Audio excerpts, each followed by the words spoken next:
devido à extensão, a gente vai permitir umas 2, no máximo 3 perguntas, tá? Guilherme, por favor, pega aquele microfone sem fio ali. Esse aqui não está funcionando, não? Ah, você ligou aí? Ah, esse só funciona se ligar, né? Alô, som. Aquele tipo. Alô, não funciona não. Eu vou usar esse aqui. Tentar. A gente vai compartilhando aqui o microfone. Fica na mão, Guilherme. Não, esse aqui a gente compartilha. Ah, tá bom. Deixa eu lá. A gente vai abrir para as 2 perguntas, mas antes eu só queria dizer o seguinte pro Paulo. Você fica falando essas coisas aqui, depois tu vai embora. Ninguém vai ficar. Aí eu se lasca. Mas tudo bem. Ainda bem que Jesus é por nós. Tem umas irmãozinhas aqui que tem uma irmã que vai se encontrar comigo amanhã, que ela disse que já tem a anotação das 2 últimas vindas tuas. Tá com um caderninho. Levanta aí, Lia, pra ele ver o caderninho. Aí, tá bom. Mas tudo bem. Assim, da última vez que ele esteve aqui, aí eu fui indo no aeroporto, levei ele no aeroporto. Aí eu falei assim, Paulo, tu tem que ser muito macho para dizer as coisas que você diz, viu? Ele falou assim, não, macho é você que me traz aqui. Beleza, por aí. Gente, alguém quer fazer alguma pergunta? O juiz esquentou. Se alguém anotou também, pode que eu esqueci de distribuir os papéis no começo da reunião, me perdoem, eu sei que todo mundo tem medo de microfone, mas se alguém quiser perguntar alguma coisa, essa é a hora. Deixa ele levar o microfone para sair na gravação, por favor. Lembrando aos irmãos que não é para você pregar, tá? Você perguntar. Pregar aqui, quem prega é o Paulo. Aí você só pergunta. Gostaria de saudar os irmãos. Assim como a palavra da graça, acho que foi revolucionário. Minha esposa, que já ouviu em casa várias vezes, se impressionou e foi uma novidade. Se você pudesse só aprofundar um pouquinho sobre o novo e o diferente, que de fato muita gente tem essa dúvida, ora pedindo para Deus renovar as coisas, mas na sua consciência... Deus renova as coisas na medida em que Ele as mantém na sua forma original. Então o novo de Deus, por isso que a Bíblia diz, Deus renova as suas misericórdias. No entanto, a Bíblia diz que Ele é o mesmo ontem, hoje e amanhã, eternamente. Então o novo não é necessariamente a novidade. O novo é a originalidade, é aquilo que é perfeito pela sua integridade. Então ele não envelhece, ele não corrompe, certo? Então nós temos necessidade de novidade porque a gente se corrompe. Então é a nossa tendência de corrupção que faz a gente desprezar certas coisas e querer sempre o quê? Uma novidade, porque aquilo que a gente tinha envelheceu e se deteriorou. Então o nosso senso de novo está naquilo que nos surpreende e não naquilo que nos edifica. Então nós estamos descobrindo aqui coisas que não são novidade, mas que estavam o quê? Ocultas, por falta de entendimento. Então a gente, eu estou ouvindo uma coisa nova? Não, você está ouvindo uma das coisas mais antigas, só que isso estava soterrado debaixo de entulho. Soa novo porque é uma coisa que estava oculta, a gente tirou o lixo de cima, então apareceu como novidade. Na verdade não é novidade, é original, o que Deus está lá. E a gente foi colocando entulho, a gente foi colocando realidades o que? Perecíveis. Não é o que a Bíblia diz? O que é aparente é perecível, mas o que é invisível não se corrompe, se renova. O que quer dizer? Que ele é diferente? Não. Então, por exemplo, a árvore é diferente da semente? Não. A árvore é a semente desenvolvida. Então a árvore é o que a semente é na sua natureza. Soa para mim como uma novidade diferente, mas não é não. A árvore só é o que a semente é. É a semente na sua originalidade, no seu propósito. Amém? E aí a gente vai perdendo essa noção de conectividade. Por isso que a gente está querendo novidades que não se conectam. Nos surpreende, mas não se conecta. Por isso que a gente não tinha que estar buscando mudanças. Nós temos que estar buscando transformação, para conhecer aspectos de mim mesmo que eu ainda não conheço, e não tentando ser alguém diferente. Tudo que Cristo fez não é para que você seja diferente. Tudo que Cristo fez é para que você finalmente seja original, de acordo com o projeto, e se desenvolva dentro das suas características próprias. Não buscando mudança, mas buscando condições de quê? De transformação, sendo renovado. Então a árvore é uma semente renovada e o fruto é uma semente renovada, uma árvore renovada. Amém? É um processo que vai se completando e vai se revelando. Mas estava lá, desde a sua origem. Amém. Tinha um irmão lá atrás que perguntou primeiro lá, pode ser? Leva ali. Já está. Boa noite, pastor. Sobre a questão da graça, na vivência de igreja, tem um texto lá em Coríntios 5 que fala sobre a não associação, nem coma.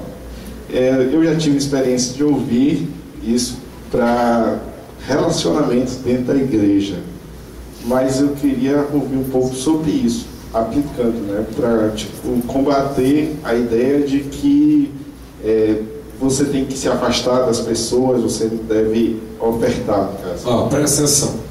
Paulo, quando fala dessa questão da gente ter disciplina relacional, ele está dizendo o seguinte, que essa disciplina relacional não se aplica ao ignorante. Não tem como você demandar ignorância. A Bíblia diz que Deus não leva em conta os tempos da ignorância. É uma crueldade o que a igreja está fazendo com os ignorantes. E a perversidade maior é que a igreja é cruel com os ignorantes e é complacente com os instruídos.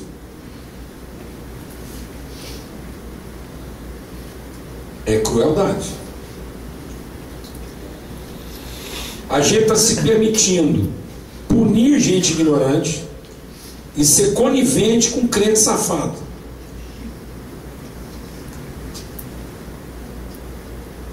Então muitas vezes a gente é conivente com a safadeza na igreja e fica falando mal dos macumbeiros, dos idólatras, de todo mundo.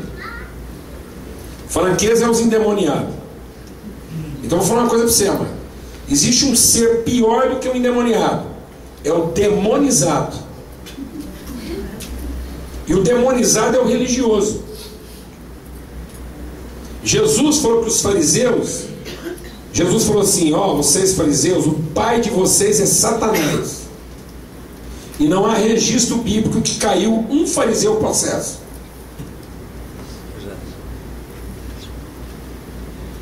Está me entendendo isso? Então o que vai ser? Paulo falou assim, olha, não cabe nenhum tipo de punição ao ignorante. Se um cara ignorante, idólatra, macumbeiro, se o acarajé dele é macumbado e ele chamou para comer na casa dele, não pergunte, coma.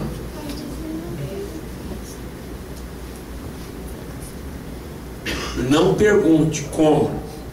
Quando às vezes um cara incrédulo, idólatra, feiticeiro que for, me chama para comer na casa dele, eu fico torcendo para não falar nada até eu terminar de comer. Entendeu? Porque se ele falar qualquer coisa, fala assim, esse acarajé aqui é dedicado, eu não vou poder comer, vai ser uma pena, eu estava afim de comer o acarajé, e eu não vou poder comer o acarajé, não é porque o acarajé vai me fazer mal, é porque isso vai fazer mal para a consciência dele, porque ele vai achar que eu partilho da idolatria dele. Agora, se eu acho que o acarajé vai me fazer mal, eu sou mais idólatra do que ele, porque eu estou atribuindo para o acarajé macumbado um poder que ele não tem. Então tem muito crente aí que é mais idólatra do que os idólatras, porque atribui valor na idolatria. Está claro isso aí? Então a Bíblia diz que eu tenho que ser o quê? Amoroso, paciente lá com o ignorante. Agora, quando eu encontro alguém instruído e esse cara tem um discurso de quem é cristão e vive pior do que um feiticeiro, esse cara eu não posso nem sequer cumprimentar ele com a mão. E não é porque ele vai me fazer mal, não. É porque esse é o meu compromisso com a integridade dele. Ele precisa entender que eu não sou a prostituta dele.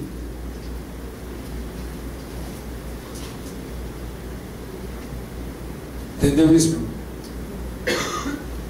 Então a Bíblia diz que se há entre nós alguém que sabidamente, intencionalmente vive uma vida que compromete a integridade espiritual dos irmãos, essa pessoa tem que ser tratada na relação. E não é só porque nós precisamos nos proteger dela, é porque nós precisamos proteger ela dela mesma. Ela precisa entender que eu não compactuo com aquela pouca vergonha. E por amor, eu vou fazer isso. Do mesmo modo, por amor, se o macumbeiro, se o maior feiticeiro ficar simpático a você e te oferecer uma comida macumbada, coma. A não ser que ele diga para você que aquilo é macumba. Mas ele chamou você para comer pão de queijo na casa dele, café com bolo, e se a farinha que fez o bolo foi a que ele tirou lá do sacrifício lá da macumba, coma. Por amor a ele. Você falar que é macumba, não coma. Por amor a ele. E não porque você tem medo de macumba.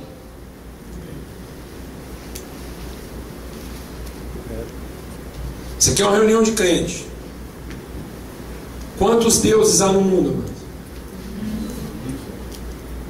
Um só. Quem é o Deus do macumbeiro, mano?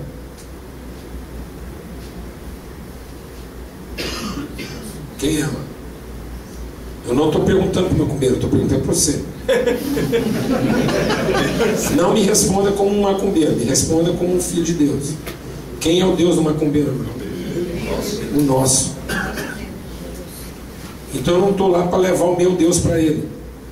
O Deus dele me levou até lá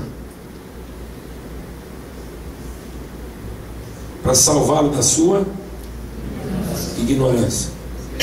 Aleluia. Glória a Deus. Amém? Em nome de Jesus. Deus não chamou a gente para fazer o quê? Juízo. Deus mandou a gente para fazer justiça. Então quando eu vou lá na casa do incrédulo e ele me oferece o que ele tem lá, porque essa é a forma que ele tem de falar do carinho que ele tem por mim, sabe o que eu faço? Eu recebo, porque isso é justo.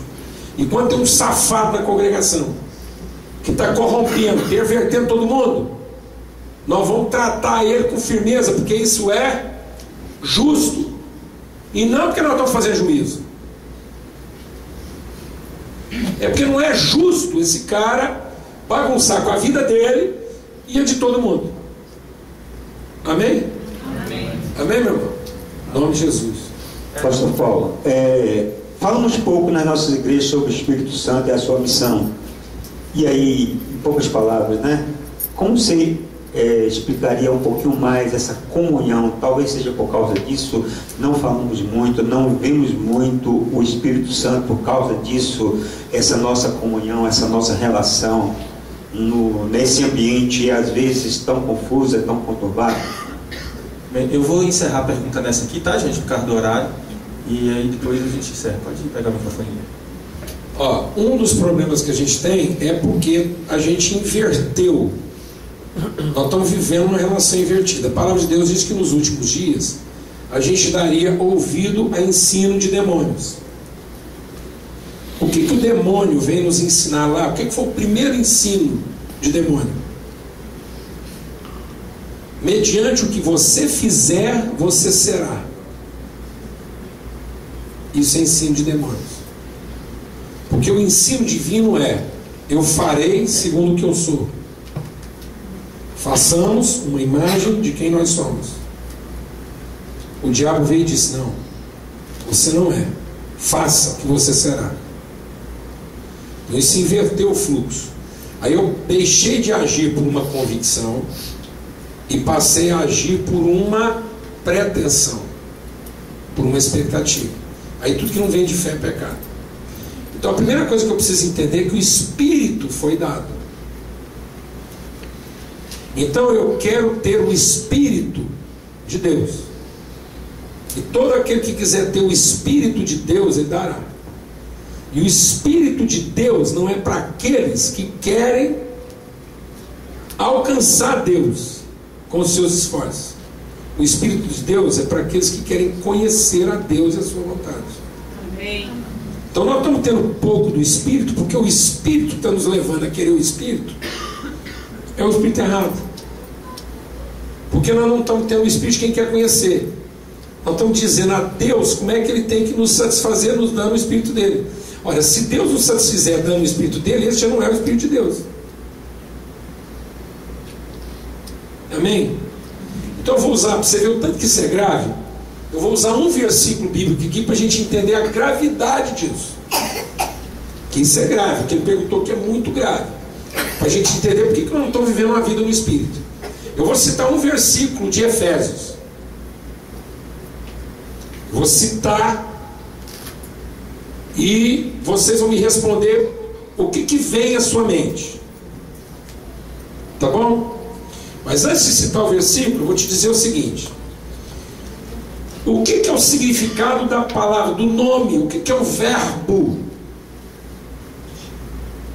Espírito é movimentar, espírito é fluxo, é o pneuma, é o vento, é a forma como Deus se movimenta. Então o Espírito de Deus é o fluxo de Deus, o Espírito de Deus é o movimento de Deus, é o pneuma, é essa forma de Deus se movimentar. Amém? Então o Espírito é o movimento de Deus. Por isso que o Espírito de Deus o quê? Se movimentava na superfície das águas. Amém, irmãos? Então vocês me dão só 5 minutinhos, porque isso aqui é importante entender. Presta atenção. Por isso que a palavra, pelo poder do Espírito, se fez carne. Então agora usando a figura do Pai, do Filho e do Espírito Santo, para a gente entender a trindade na sua relação. O Pai é a vontade, é o conhecimento, é a identidade. Então Deus é Deus, Ele é amor. Ele está calado. Imagina o amor calado. Quem ia conhecer o amor? Ninguém. O amor é... Mas o amor continuaria sendo quem Ele é. Então Deus é quem é. O amor. Aí o amor decidiu se revelar. Então Ele gerou a vontade, gerou um filho, uma expressão. Essa vontade expressa de Deus se revelou numa palavra movida pelo Espírito, que é mais ou menos. Então agora presta atenção como é que acontece com a gente. Eu tenho um conhecimento, meu conhecimento é silencioso. Eu quero comunicar meu conhecimento. Então o conhecimento que eu tenho de quem eu sou, ao querer se comunicar, gera uma palavra. O que essa palavra é? Ela traduz tudo que eu sou e tudo que eu sei de mim mesmo. Os irmãos estão entendendo? Não é isso ao falar? Então, mas aí essa palavra que vibra com a intensidade de quem eu sou, para ela ser comunicada, ela tem que se movimentar de mim. Então há uma inflexão. Há uma inflexão dentro de mim, um sopro que, se juntando com a palavra que foi gerada na minha vontade, se transforma em voz. Amém, irmã? Então o verbo é a palavra comunicada, que é a junção daquilo que é o conhecimento que Deus tem de si próprio com o movimento de Deus em favor dessa comunicação. Está claro? Isso está muito confuso. Então a gente faz isso quando fala. Por isso que a primeira expressão de Deus é o quê? Disse Deus. Pronto. Se não falasse mais nada, estava dito tudo. Deus falou, então pronto. Agora nós já sabemos. Amém? Porque é um movimento de Deus no sentido de trazer uma revelação comunicada de quem Ele é. Pai, Filho e Espírito Santo. Jesus era o verbo porque ele é a expressão exata desse movimento de Deus. Por isso que o que não é Espírito mata, porque não é Cristo. Então nem tudo que Deus disse é o que Ele falou. Ou melhor, nem tudo que Deus falou é o que Ele disse. Tem muita gente que fala, mas não diz nada. O diabo repete o que Deus... O diabo é capaz de repetir o que Deus falou, mas sem ser o que Deus disse, porque não tem o movimento de Deus. Se eu pegar o que Deus disse e usar isso no meu próprio interesse, é o que Deus falou, mas não é o que Deus disse. Então eu pego uma promessa e quero usar essa promessa no meu próprio interesse, eu vou usar a letra, porque é o que Deus falou. Mas com esse espírito, não é o que Deus disse. Então, se eu usar essa promessa com outro espírito, ela vai matar, porque é letra. E o que vivifica é a letra no seu movimento. Amém, irmãos? Está complicado, eu está difícil. Amém? Então vamos chegar lá. Então nós entendemos o movimento. Então a respiração é um ato em dois movimentos. Inspiração, faz comigo, e expiração. Inspiração pode ser também o que me ilumina, o que me esclarece, o que me incentiva, o que me motiva, o que... Amém? Inspiração tem todos esses significados. E expiração também pode ser minha morte, minha entrega, meu sacrifício. Amém? Então eu sou inspirado, iluminação, revelação, conhecimento. Amém? E eu expiro, testemunho, oferta, sacrifício. Amém? Agora eu vou falar o versículo e você diga para mim com toda honestidade, ao terminar de falar esse versículo, fala para mim honestamente, qual desses dois movimentos esse versículo lembra você? Enchei-vos do Espírito. Seja honesto. Seja honesto. Falei. O que foi falado? Enchei-vos do Espírito. E aí eu penso em quê? Seja honesto. Você pensa num sopro? Ou você pensa numa fungada, irmão? Seja honesto. Vamos ser honestos, todo mundo aqui. Completa o versículo. Completa o versículo.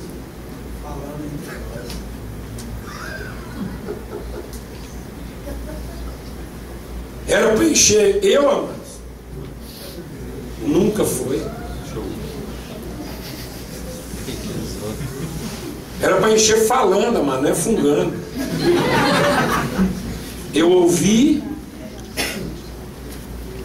O Espírito da fé é o quê? Crer. E eu criei porque eu ouvi, vi. Então isso me inspirou. O que me inspirou, amados? Ver um homem fungando?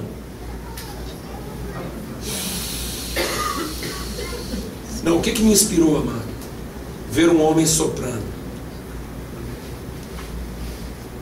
No seu último momento, quando ele podia chamar um pouco de vida para ele, ele fez o que, amado?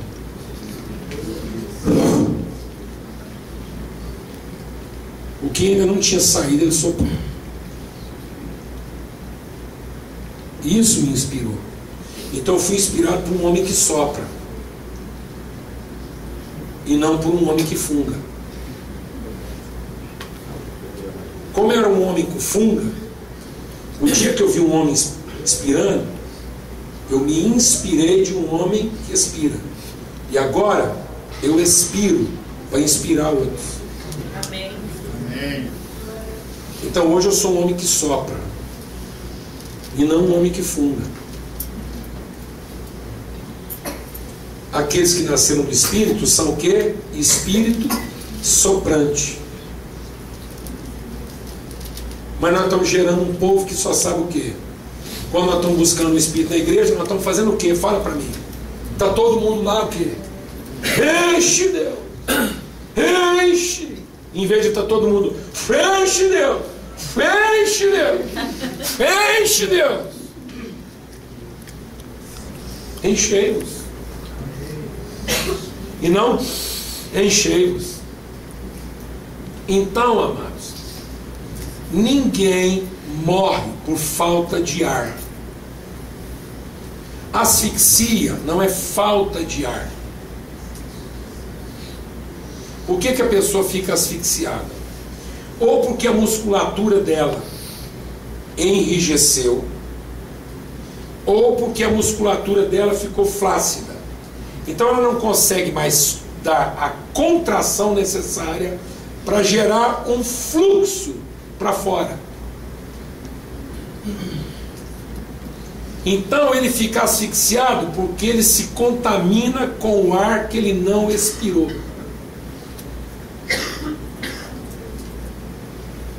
Ele morreu por aquilo que ele recebeu e não deu. Glória a Deus. Glória a Deus. Ele foi morto pela bênção que não alcançou o seu propósito. Ele se intoxicou de eu. Vou provar isso para vocês. Vou contar até 10, até 3, não se contar até 10. Vou contar até 3, você puxa todo o ar que você der conta. Aí você segura, eu vou contar até 3, você puxa mais um pouquinho, que vai caber mais um pouquinho. Aí depois eu te falo o que nós vamos fazer. 1, 2, 3, puxa. 1, 2, 3, puxa mais um pouquinho. Agora segura 10 minutos.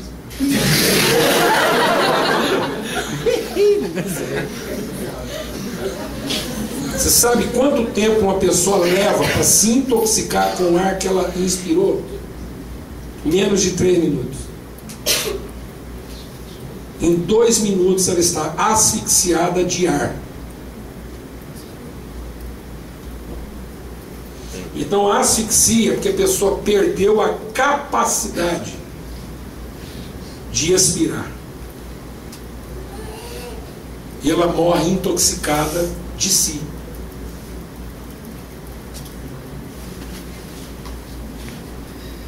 Entendeu isso, irmão? Então enchei-vos. Por que nós estamos tendo pouca vida no Espírito? Porque nós estamos pegando a letra. Nós estamos pegando o que Deus falou, em vez de pegar o que Deus disse. Amém? E nós estamos querendo usar o que Deus falou contra ele, a nosso favor. Nós estamos pegando as promessas de Deus para esfregar na fuça dele, em vez de esfregar a promessa na nossa e ficar nos perguntando por que a gente não vive uma vida plena. Já que tem tanta promessa, por que eu não inspiro mais? Já que tem tanta promessa, por que eu não oferto mais? Sacrifico mais? Mas não, a gente pega a promessa e fala: e aí, Deus? O Senhor prometeu? Por que eu não estou recebendo mais? Por que eu não estou tendo mais? Não foi isso que Deus disse. Ainda que pareça ser, porque fica parecendo que é o que ele disse só porque é o que ele falou. Mas ele falou aquilo para te inspirar a ser como ele. Amém? Amém. É para você entender que pelas promessas, 2 Pedro capítulo 1, para que todo mundo aqui entendesse que por aquelas promessas tudo o que eu preciso já foi dado, e que pelas mesmas promessas nós nos tornamos participantes da natureza de Deus. Então essa promessa não é para eu esfregar minhas carências em Deus com duplicatas. Essas promessas são para que eu não viva segundo as minhas carências, porque eu conheço a minha origem. Se eu conheço a minha origem, eu estou perfeitamente habilitado para alcançar o meu destino. E o meu destino não sou eu sou meio para os meus irmãos. Eu me inspiro em Deus e expiro em favor dos meus irmãos. Esse é o Espírito de Deus. Quando houver mais inspiração, nós vamos ter mais gente cheia do Espírito. Hoje não há mais gente cheia do Espírito, porque quando eles entram num culto, é uma fungação desgraçada, chega a faltar ar no ambiente.